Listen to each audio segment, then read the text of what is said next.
ನಮಸ್ಕಾರ ಸ್ನೇಹಿತರೆ, ಉಮಾಸ್ ಕಿಚನ್ಗೆ ನಿಮ್ಮೆಲ್ಲರಿಗೂ ಪ್ರೀತಿಯ ಸುಸ್ವಾಗತ. ಇವತ್ತು ನಾವು ಕೇವಲ ಅಕ್ಕಿ ಹಿಟ್ಟನ್ನು ಬಳಸ್ಕೊಂಡು ಅತಿ ಸುಲಭವಾಗಿ ಮತ್ತು ಅಷ್ಟೇ ಗರಿಗರಿಯಾಗಿ ಮನೆಯಲ್ಲಿ ಸುಲಭವಾಗಿ ಚಕ್ಕುಲಿಯನ್ನು ಮಾಡೋದು ಹೇಗೆ ಅಂತ ನೋಡೋಣ. ಇದು ಮಕ್ಕಳಿಗಂತೂ ತುಂಬಾ ಇಷ್ಟ ಆಗುತ್ತೆ. ಹಾಗಾದರೆ ಇನ್ಯಾಕೆ ತಡ, ಇದನ್ನು ಮಾಡುವ ವಿಧಾನ ತೋರಿಸ್ಕೊಡ್ತೀನಿ ಬನ್ನಿ. ಇನ್ನೂ ಯಾರು ನಮ್ಮ ಚಾನಲ್ಗೆ ಸಬ್ಸ್ಕ್ರೈಬ್ ಆಗದೆ ವಿಡಿಯೋ ನೋಡ್ತಿದ್ದೀರಾ, ಪ್ಲೀಸ್ ಚಾನಲ್ಗೆ ಸಬ್ಸ್ಕ್ರೈಬ್ ಮಾಡಿಕೊಂಡು ವಿಡಿಯೋ ನೋಡಿ. ಮೊದಲಿಗೆ ನಾನಿಲ್ಲಿ ಒಂದು ಅಗಲವಾದ ಪಾತ್ರೆಯಲ್ಲಿ 2 ಕಪ್ ಆಗುವಷ್ಟು ಅಕ್ಕಿ ಹಿಟ್ಟನ್ನು ಹಾಕ್ಕೊಂಡಿದ್ದೀನಿ. ನಂತರ ಅರ್ಧ ಕಪ್ ಆಗುವಷ್ಟು ಹುರಿಗಡಲೆ ಹಿಟ್ಟು, ಇದನ್ನು ಪುಟಾಣಿ ಇರುತ್ತವಲ್ಲ ಅದನ್ನು ಮಿಕ್ಸಿಯಲ್ಲಿ ಹಾಕಿ ಅದನ್ನು ಜರಡಿ ಹಿಡ್ಕೊಂಡು ಹಾಕ್ಕೊಂಡಿದ್ದೀನಿ. ನಂತರ 2 ಚಮಚ ಆಗುವಷ್ಟು ಕರಿ ಎಳ್ಳು ಮತ್ತು ಬಿಳಿ ಎಳ್ಳನ್ನು ಮಿಕ್ಸ್ ಮಾಡಿಕೊಂಡು ಹಾಕ್ಕೊಂಡಿದ್ದೀನಿ. ನಂತರ 1 ಚಮಚ ಜೀರಿಗೆಯನ್ನು ಕುಟ್ಟಿ ಹಾಕ್ಕೊಂಡಿದ್ದೀನಿ. ನಂತರ ಖಾರಕ್ಕೆ ಅನುಗುಣವಾಗಿ 1.5 ಚಮಚ ಆಗುವಷ್ಟು ಕೆಂಪು ಖಾರದ ಪುಡಿಯನ್ನು ಹಾಕ್ಕೊಂಡಿದ್ದೀನಿ. ನಂತರ ರುಚಿಗೆ ತಕ್ಕಷ್ಟು ಉಪ್ಪನ್ನು ಸೇರಿಸ್ಕೊಂಡು ಮೊದಲಿಗೆ ಡ್ರೈ ಆಗಿ ಕೈಗಳ ಸಹಾಯದಿಂದ ಮಿಕ್ಸ್ ಮಾಡ್ಕೊಳ್ಳೋಣ. ಈಗ ಚಕ್ಕುಲಿ ಗರಿಗರಿಯಾಗಿ ಬರಲು 2 ಚಮಚ ಚೆನ್ನಾಗಿ ಕಾದಿರುವ ಬಿಸಿ ಎಣ್ಣೆಯನ್ನು ಹಿಟ್ಟಿನ ಮೇಲೆ ಹಾಕೋಣ. ಇದು ಕೈ ಸುಡುವಂಥ ಚಾನ್ಸಸ್ ಇರುತ್ತೆ, ಅದಕ್ಕೋಸ್ಕರ ನಿಮಗೆ ಬೇಕಿದ್ದರೆ ಚಮಚವನ್ನು ಬಳಸ್ಬೋದು. ನಂತರ ಹಿಟ್ಟಿನ ಕನಕನಕ್ಕೂ ಸೇರಬೇಕು, ಅಲ್ಲಿವರೆಗೂ ಚೆನ್ನಾಗಿ ಉಜ್ಜಿ ಕಲಿಸ್ಕೊಳ್ಳಿ. ಡ್ರೈ ಇದ್ದಾಗಲೇ ಕೈಯಲ್ಲಿ ಈ ರೀತಿಯಾಗಿ ಮುಷ್ಟಿ ಮಾಡಿದರೆ ಹಿಟ್ಟು ಉಂಡೆ ಉಂಡೆಯಾಗಿ ಬರಬೇಕು.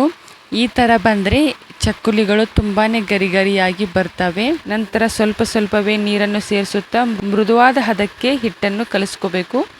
ನೆನಪಿರಲಿ, ಹಿಟ್ಟು ತುಂಬ ಗಟ್ಟಿಯಾಗಿಯೂ ಇರಬಾರ್ದು, ತುಂಬ ಮೆತ್ತಗಾಗಿಯೂ ಇರಬಾರ್ದು.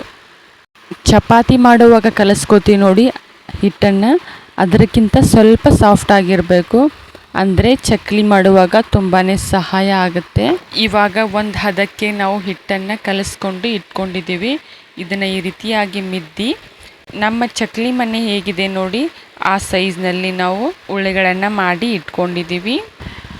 ಈಗ ಚಕ್ಕುಲಿ ಅಚ್ಚಿಗೆ, ಅಂದರೆ ಚಕ್ಕುಲಿ ಮಾಡುವ ಮನೆಗೆ ಎಣ್ಣೆ ಸವರಿ ಹಿಟ್ಟನ್ನು ಮಾಡಿ ಇಟ್ಕೊಂಡಿದ್ವಲ್ಲ ಆ ಹಿಟ್ಟನ್ನು ತುಂಬಿಸಿ ಒಂದು ಪ್ಲೇಟು ಅಥವಾ ಪ್ಲಾಸ್ಟಿಕ್ ಹಾಳೆಯ ಮೇಲೆ ನಿಮಗೆ ಬೇಕಾದ ಗಾತ್ರದಲ್ಲಿ ಚಕ್ಕುಲಿಗಳನ್ನು ಸುತ್ತಿಕೊಳ್ಳಿ ಅಥವಾ ಚಕ್ಕುಲಿಗಳನ್ನು ಮಾಡಿಕೊಳ್ಳಿ.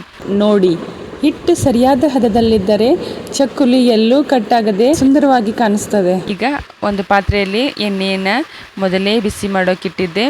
ಈಗ ನಿಧಾನವಾಗಿ ಎಣ್ಣೆಯಲ್ಲಿ ಚಕ್ಕುಲಿಗಳನ್ನು ಹಾಕಿಕೊಳ್ಳೋಣ. ಮೀಡಿಯಂ ಫ್ಲೇಮ್ನಲ್ಲಿ ಇಟ್ಕೊಂಡು 2 ಕಡೆ ಹೊಂಬಣ್ಣ ಬರುವವರೆಗೂ ಚೆನ್ನಾಗಿ ಫ್ರೈ ಮಾಡ್ಕೊಳ್ಳೋಣ. ಚಕ್ಕುಲಿ ಗರಿಗರಿಯಾಗಿ ಬಂದಿದೆಯೋ ಇಲ್ವೋ ಅಂತ ನಮಗೆ ಹೇಗೆ ಗೊತ್ತಾಗುತ್ತೆ ಅಂತ ನೀವು ಕೇಳ್ಬೋದು.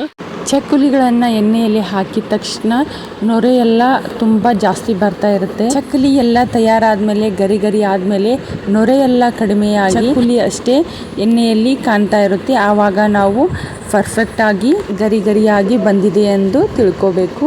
ನೋಡಿ, ಎಣ್ಣೆ ಕುಡಿಯದ ಅತಿ ಗರಿಯಾದ ಅಕ್ಕಿ ಹಿಟ್ಟಿನ ಚಕ್ಕುಲಿ ಸಿದ್ಧವಾಗಿದೆ. ನೀವು ಕೂಡ ಮನೆಯಲ್ಲಿ ಒಮ್ಮೆ ಪ್ರಯತ್ನಿಸಿ ನೋಡಿ. ಈ ವಿಡಿಯೋ ಇಷ್ಟ ಆದರೆ ಲೈಕ್ ಮಾಡಿ, ಶೇರ್ ಮಾಡಿ ಮತ್ತು ನಮ್ಮ ಚಾನಲ್ಗೆ ಸಬ್ಸ್ಕ್ರೈಬ್ ಆಗೋದನ್ನು ಮಾತ್ರ ಮರಿಬೇಡಿ.